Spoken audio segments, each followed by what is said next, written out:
Hey, and welcome to week 6 of your raffle season. Benny just wanted to kind of pop in to say he likes anything that's got a bunch of candy involved. So it is the holiday season. I am jockeying here for a little bit of table space, surrounded by your Dum Dums, your Snickers, your Dots, and Junior Mints. Do they still make a Junior Mint? Apparently they do. But what they also make from the fine folks at Frankfurt is gummy body parts, which contain things like noses, brains, and thumbs. Yummy, yummy.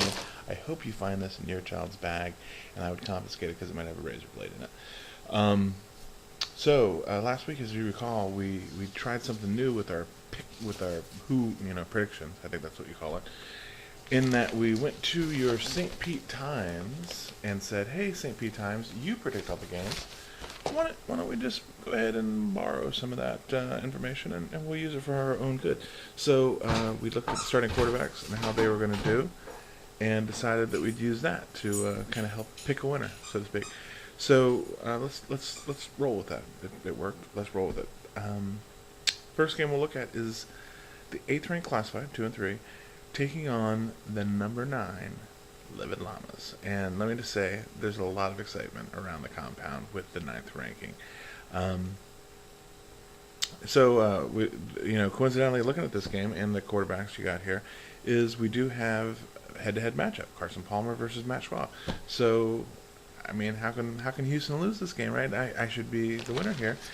We go and we find the game, and apparently this idiot thinks the Bengals are going to win. So I guess put your money on classified this week. As hard as it will be to do so, do it.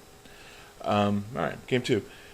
The number 1 ranked and only once beat Dharma Initiative find themselves at 4-1, taking on the sad sack of the Big W's. 10th ranking, 2-3 record though. This week we've got the Big Ben going for Dharma, and we do have Kurt Warner going for the W's. Checking things out earlier, Big Ben wins his game.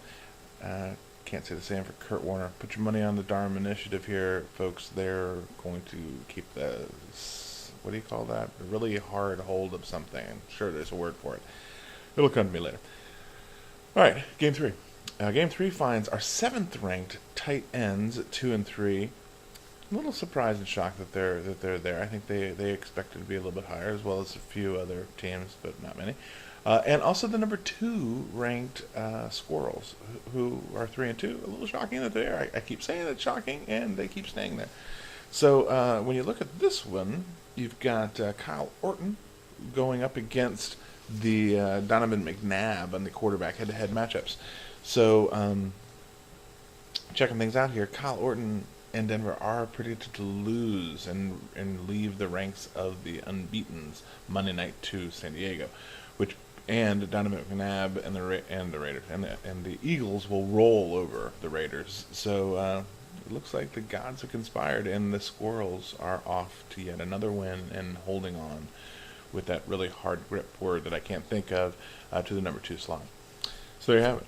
Game 4 finds the number 3 ranked Curtin, who moved up despite the loss last week, because I thought it was a good game, and I wanted the Spankos to be near closer to the Thunder. And number 6, Hot Attack, 2-3. Both these teams come in 2-3. Both these teams know they're better than this. Both these teams can't afford to really drop another game here. The Curtin finds themselves with Tom Brady. I mean, how can you lose? 24-13 over Tennessee. And Hot Attack brings Matt Hasselbeck, and he's going to win his game. So there was a little confusion last week on how we were going to do tiebreakers. This week I decided, let's mix it up and go with kickers. So kicker it is. In this case, you've got Chris Brown and Houston losing for the Curtin. So we look over, and Hot Attack's got Matt Prater in Denver. Yeah, and they're losing too. So, you know what? I like the Hot Attack's new picture. I like their new icon. I like their new GIF. Go with Hot Attack this win. They get the W. And then lastly, we've got the game of the week, as promised. a little intro music for your game of the week. And that's the number 4 Spankos, 3-2 against the number 5, suddenly for real, literally Rolling Thunder at 3-2 as well. This game could really set the tone for the rest of the season. So you might want to watch this one. You got Phillip Rivers against Aaron Rodgers. Both quarterbacks are winners. Then you go to the kickers, and as luck would have it, the kickers are going head-to-head, Gostkowski and Baronis. And much to the delight of your Rolling Thunder, Baronis loses the head-to-head matchup against New England, which means I'm picking the Spankos. Congratulations, Thunder. There you have it, folks. Pick the Spankos, but I think we all know that Thunder's going to win it. That's your week in review. I hope you enjoyed half of my face and the candy and pumpkins and family photos on the wall and me not looking into the camera from time to time. Have a good week. See you guys next time.